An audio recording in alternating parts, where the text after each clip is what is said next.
हर शंकर जय जय शंकर।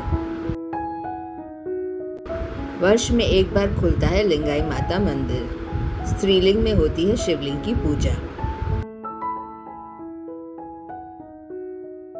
भारत देश के कोने कोने में प्राचीन मंदिर स्थापित हैं। इन मंदिरों की प्रसिद्धि का कारण इनसे जुड़ा इतिहास है।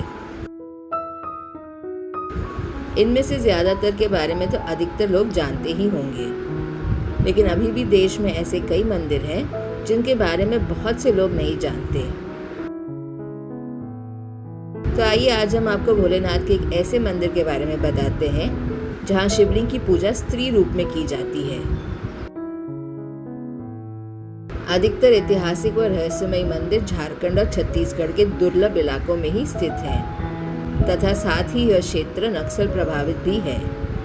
इसलिए यहाँ किसी भी मंदिर में दर्शन करने के लिए स्थानीय लोग ही पहुँच पाते हैं। ऐसे ही मंदिरों में एक मंदिर है लिंगाई माता का मंदिर, जो आलोर गांव की गुफा में स्थित है। इस मंदिर में एक शिवलिंग स्थापित है जिसकी स्त्रीलिंग में पूजा की जाती है। यही कारण है कि इस मंदिर को लिंगाई माता मंदिर के नाम से जाना जाता है। फरस गांव से लगभग 8 किलोमीटर दूर पश्चिम से बड़े डोंगर मार्ग पर ग्राम आलोर स्थित है। ग्राम से लगभग 2 किलोमीटर दूर उत्तर पश्चिम में एक पहाड़ी है जिसे लिंगाई गट्टा लिंगाई माता के नाम से जाना जाता है। इस छोटी सी पहाड़ी के ऊपर विस्तृत फैली हुई चट्टान के ऊपर एक विशाल पत्थर है। बाहर से अन्य पत्थर की तरह सामान्य दिखने वाला यह पत्थर स्तूपनुमा है। इस पत्थर की संरचना को भीतर से देखने पर ऐसा लगता है कि मानो कोई विशाल पत्थर को कटोर नुमा तराश कर चट्टान के ऊपर उलट दिया गया है। इस मंदिर के दक्षिण दिशा में एक सुरंग है जो इस गुफा का प्रवेश द्वार है।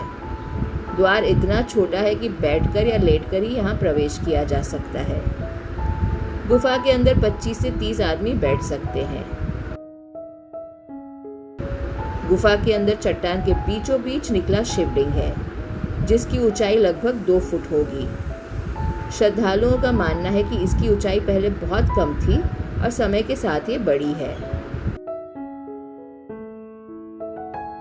परंपरा और लोक मान्यता के कारण इस प्राकृतिक मंदिर में प्रतिदिन पूजा अर्चना नहीं होती है।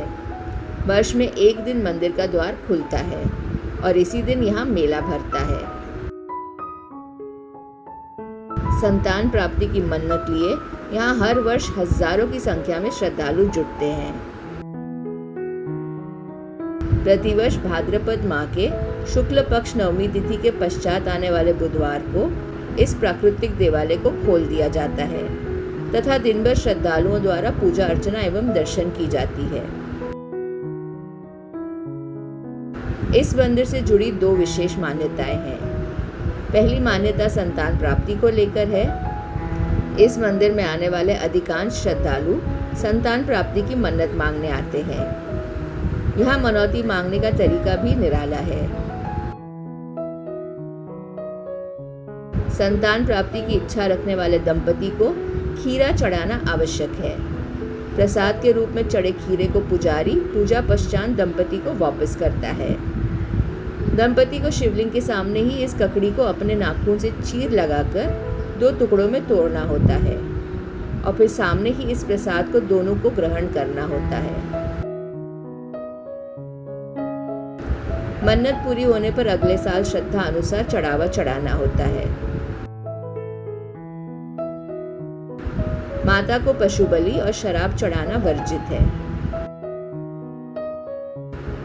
दूसरी मान्यता भविष्य के अनुमान को लेकर है। एक दिन की पूजा के बाद मंदिर बंद कर दिया जाता है। इसके अगले साल इस रेत पर जो चिन्ह मिलता है उससे पुजारी अगले साल के भविष्य का अनुमान लगाते हैं। यदि कमल का निशान हो तो धन संपदा में बढ़ोतरी, हाथी के पांव के निशान हो तो उन्नति, घोड़े के खुर के निशान हो तो युद्ध, बाघ के पैर के निशान हो तो आतंक, बिल्ली के पैर के निशान हो तो भय तथा मुर्गियों के पैर के निशान होने पर अकाल होने का संकेत माना जाता है। बाबा के ऐसे ही रहस्यमयी मंदिरों की जानकारी के लिए जुड़े रहिए हमारे साथ। खुश रहिए और सदैव जपते रहिए। हर हर महादेव।